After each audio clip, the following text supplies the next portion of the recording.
My name's Felicia and I like scary movies. And first of all, how's your zombie apocalypse going? Just curious. The coronavirus has hit in a very real way in the US. I know it's been worse in other countries, but I live in New York City and yeah, it's going down. I feel like there has been much less panic here than like some other places. I have friends and family like Maryland, North Carolina, and just some other places via the internet. Here is definitely not as bad as others. I feel like New Yorkers are kind of like, meh, keep riding the subway. But they have put in some like government issued stuff here so far, because we do have some confirmed cases going on. I talk a little bit more in my Patreon vlog this week, but I guess I just want to first say I hope you're all doing okay. I know that this virus is putting a toll on people's lives, yes, from a health perspective, but also from a financial perspective and a lot more. So I just want to say that I'm sending love out to all you guys. I hope you're doing okay. Let me know down in the comments. And while we're all in what's that called? Self-quarantine? I guess we have time to watch a lot of horror movies on VOD, and so I'm here today to recommend one to you. Today we're talking about Scream Queen, My Nightmare on Elm Street, which is by this guy right here, Mark Patton. He signed this for me at New Jersey HorrorCon, I guess 2 cons ago. So I guess last March. And by the way, if you guys haven't heard yet, New Jersey HorrorCon is being rescheduled for June.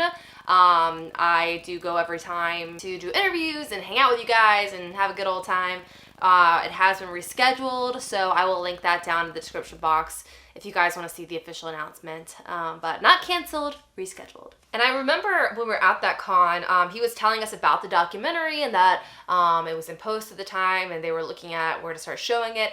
And I then heard him talk on a panel with some of the other Nightmare on Elm Street vets, and I, at that point, didn't really have an understanding of how much of an effect that this movie had on his life. And if you guys don't know, Mark Patton starred in Nightmare on Elm Street 2, Freddy's Revenge. I personally love Freddy's Revenge. I think it is such a fun, wild movie, but it's also been noted to be the gayest horror movie ever made. And I'm saying that with a lightness to it because, like I said, I really enjoy this movie. But this documentary goes into a lot how the time in which this movie came out and the effects it had, particularly on Mark Patton's career, how the movie was viewed, how it was reviewed in the press, and then how it became very difficult for Mark Patton to continue on in Hollywood and eventually became somewhat of a recluse. He literally moved to Mexico. I didn't know any of this. This is stuff I got from the documentary itself because that's what we're talking about now. But he had moved to Mexico and just like left all entertainment industry altogether. And he said it wasn't really until Never Sleep Again, that like 4-hour Nightmare on Elm Street documentary came out, that someone found him to contact him to be interviewed for it.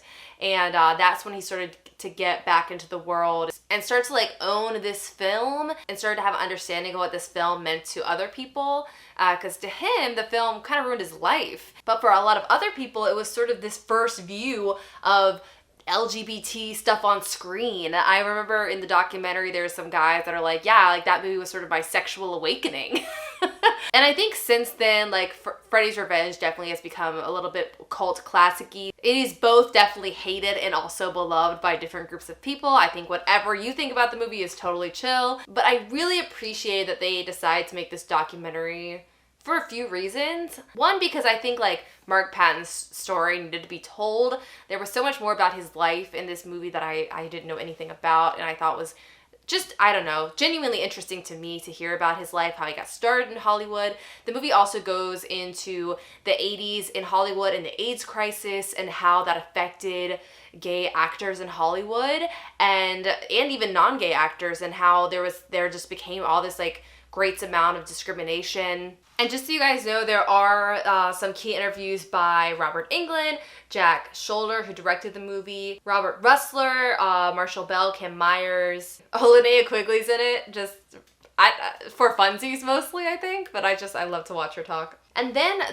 I will say during like the climax of the film, we get to see this conversation between Mark Patton and David Chaskin, who wrote the movie and has previously come out with some pretty bad interviews about this movie. There was one interview in particular in which he talked about this movie actually being homophobic, and that was the intention behind it, and that's really shitty. But from what I can understand, this is sort of the first time that the two of them have got to sit down in a room and like have this conversation, and I thought it was really fascinating to watch. I don't want to give too much away because I obviously want you to watch the movie. And something else I liked about this is that they also go into Mark Patton's introduction into horror conventions.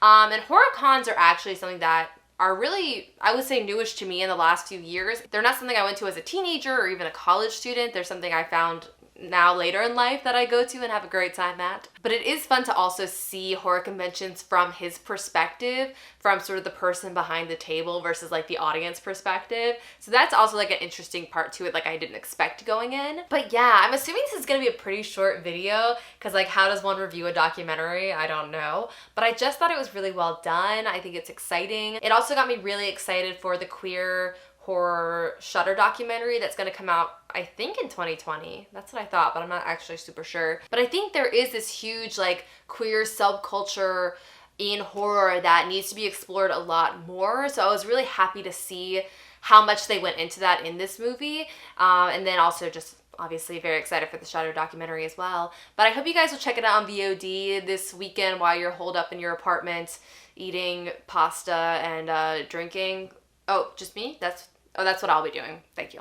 Ooh, I'll also say, I finally started watching The Outsider and on HBO, the Stephen King adaptation, and I am loving it. I'm obviously a horror fan, but also a true crime fan, and so this is feeling like such a perfect mix of those two things that I'm so in it. I'm literally going to watch it as soon as I get this video up, so I'm stoked about that.